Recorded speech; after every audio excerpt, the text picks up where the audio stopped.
Okay, so I'm going to try to speak up loudly in this video because the last one tended to be a little low in volume. We talked about covalent bonding, and we said that in covalent bonding you're sharing. It's interesting, the word co means together, and valent is the outer shell, right? So you're putting together using the outer shell by sharing electrons in the outer shell. That, remember, the outer shell is the valence shell. So when you see two atoms, and we're going to go ahead and use the cloud model here just for ease of drawing, you see that the outer shell is the part of the atom that's going to come into contact with something else. So when these two come into contact, it's this valence shell, right? This valence shell that where you're going to get the chemical reaction occurring. All right, so that was covalent, and we talked about it. There's several different ways of looking at it. We're gonna use from now on the Lewis dot structures. We're not going to worry about the Bohr atom. The Bohr atom was just for you to learn what was going on the inside of the atom, and I may bring it back occasionally to show you, to demonstrate what's going on inside the atom. Let's use a simple example. Let's use the example of sodium chloride. Sodium, let me go ahead and use white because I like that better on this black background. When we go and look at sodium, it's in group 1, so it only has 1 electron in its outer shell. It wants 8. It needs 8 to stabilize it. Chlorine, on the other hand, has 1, 2, 3, 4, 5, 6, 7. It only needs 1. These rules of electronegativity are very important, and I know I haven't defined electronegativity yet for you. Electronegativity is the strength of the atom to be able to pull the electrons. The term is electronegativity. Now, you have to understand that when you're talking about electronegativity, each atom is able to pull electrons in different strengths, and the strongest being fluorine and the weakest being francium. But that's irrelevant for what we're talking about here. Just know that certain atoms are able to pull electrons with a greater degree. And the closer they are to their octet, the better they are at pulling at these electrons. So chlorine is as close as you can get to a noble gas because it has 7. Remember, a noble gas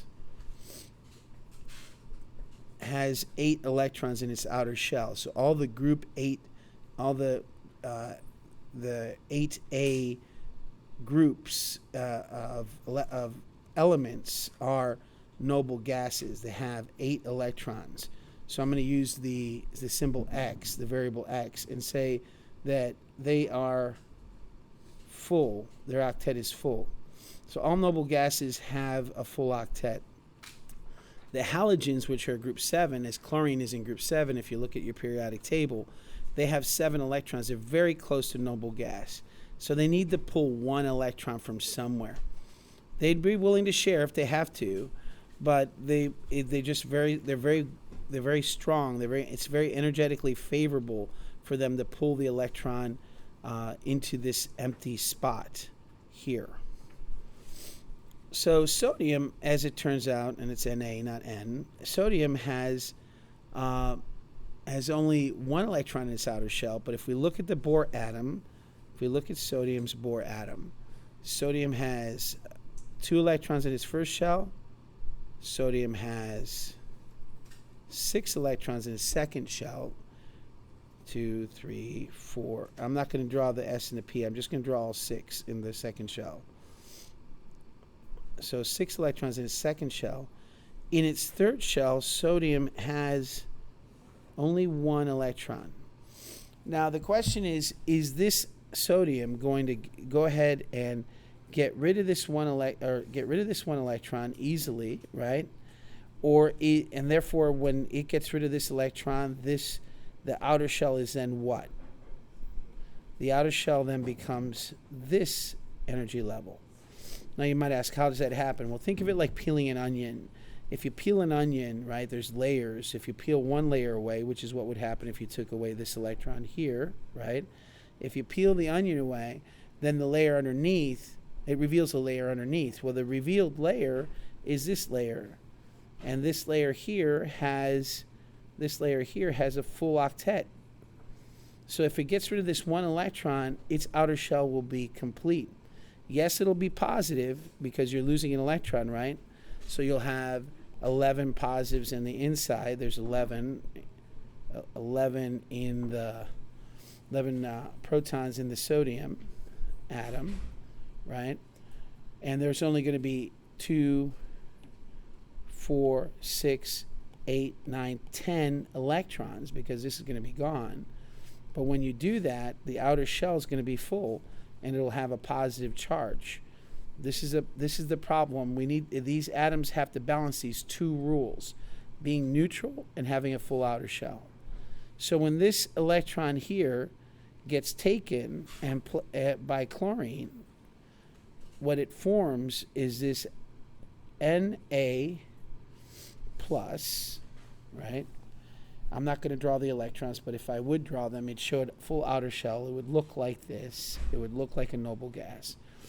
And then chlorine would have Cl negative. Okay, and again, I'm not going to draw the electrons, but it would look like a noble gas. So if I drew it, let me draw the Lewis dot structures here. In this corner, it would be Na 2, 3, 4, 5, 6, 7, 8. So it's a full outer shell because we got rid of this electron here. So, and then Cl would be 1, 2, 3, 4, 5, 6, 7, 8 because it took that electron. So it has a full outer shell, but you'll notice that it has a plus and a negative. Well, what do the plus and negatives do to each other? Well, opposites attract. So they're going to be attracted to one another, and they form this ionic compound. This is called an ionic bond. It's technically not a bond because they're not sharing, but they're attracted to each other like little magnets. You still have a plus and you still have a negative. And you could test this. You could actually see it in the lab. It's an easy thing you can do at home is you can take some salt, which is sodium chloride, the table salt that you have at home. Take a rubber balloon and fill it up. Tie it off. Rub it on your hair or rub it on a shirt somewhere on a carpet. And then bring it close. Don't touch the salt, but bring it close to the salt and you'll see an amazing thing happen. It's easily done at home. Don't make a mess and ask your parents, but you can go ahead and do that, and you'll see an amazing thing. That this plus and negative, what happens with salt is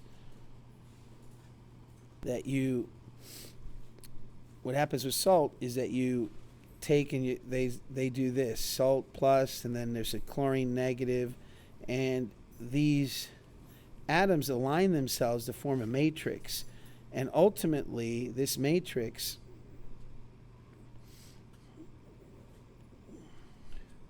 forms this cube. And if you take a real close look at salt that you have at home inside your Morton salt box, they form these little cubes, and sometimes they're kind of rhombohedral, so they have a kind of a slant to them.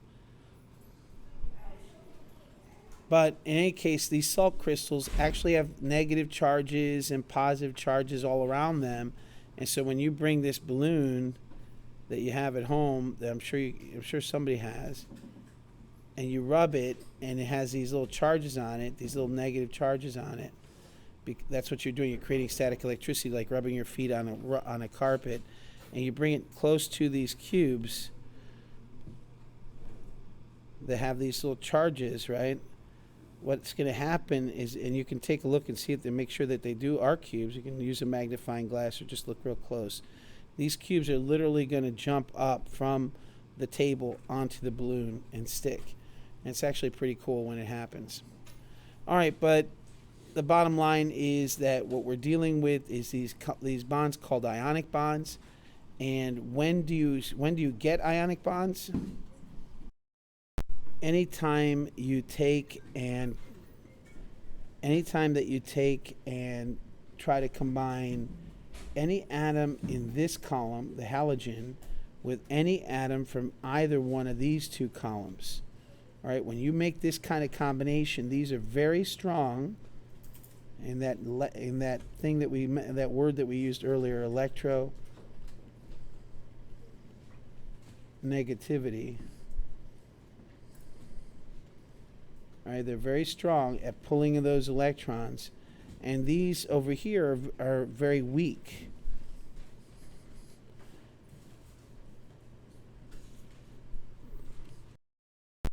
They're very weak. And so when you're combining an element, any element, let's use potassium, and you're going to mix it with any element from the group 7 group, let's say bromine or bromine.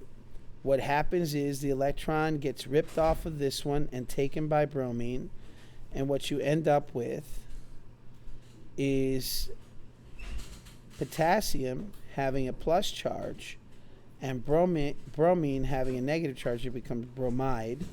These are ions, by the way, ions, charged particles, and these atoms stick near each other. They stick near each other. We worked with nitrate earlier in a lab, I think it was last week, and one of the things that we talked about was zinc nitrate. You used it for a single displacement reaction, and what you saw when we drew it in the lab and when you saw it on the board, it had NO3. Now that means that there's a nitrogen in the center, double bond oxygen, single bond oxygen, and single bond oxygen. And this thing, this species, you saw me draw a little bracket around it because it's what we call a polyatomic ion. It has a -1 charge altogether. So it has an extra electron. The whole thing has an extra electron. And what you end up having, and what ends up happening is you have a plus and then 2 negatives and -2. So let's do the math here. -1 plus -1 is -2, plus a +1 is a -1. So the total here is -1. The chemistry is a little more complicated than what I had earlier described to you, but just know that when you see this, something like this, where it's a polyatomic ion and you see a little negative on it, there's more than one atom bonded to one another, and somehow they have a charge. These charges are standard, and most people you're asked in chemistry to memorize what the charge is on this ion. But in any case, the point is that when we draw zinc, if you do zinc, zinc is one of those elements that's in the transition metals. It's in the middle section that we don't really talk much about. So I'm not going to expect that you're going to be able to figure out what the charges on these things are, right? What I expect you to understand is that different elements have different, what we call oxidation states. And you don't need to know what oxidation state is either, but it's a term that that I have to use here. And when you look at zinc, one of this oxidation states is a +2. And because it's a +2, you need 2 nitrates. So I'm not going to draw this drawing out, right? I'm going to go and say NO3, and I know it's a negative. I need 2 of these for every 1 zinc. And why is that the case? Because this is -1, and zinc is a +2. In order to get these two to equal out, 2 of these for every 1 of these, because that way they are what? That way these two things are neutral. And that's one of the rules that we have. We want these things to be neutral. So what do I want you to get from all this? Do I need you to understand what this weird structure is here? Or do I need you to understand how to get this? No, I do not. That is not what we're talking about. I want you to become familiar with when I say or when I write or when you see in a book NO3 -1, you have some idea in your mind that it has this covalently bonded structure here and bonded to 3 oxygens, and it has this negative charge, so that when you see zinc NO3 you know there's 2 of these, that's this here, 2 of them, bonded being held together by an ionic bond to one of these, being zinc, the atom. So this is a molecule being bonded to an atom. This is an ionic bond, but that's all you need to know. You don't need to know how to create this. Not yet. Next year you will.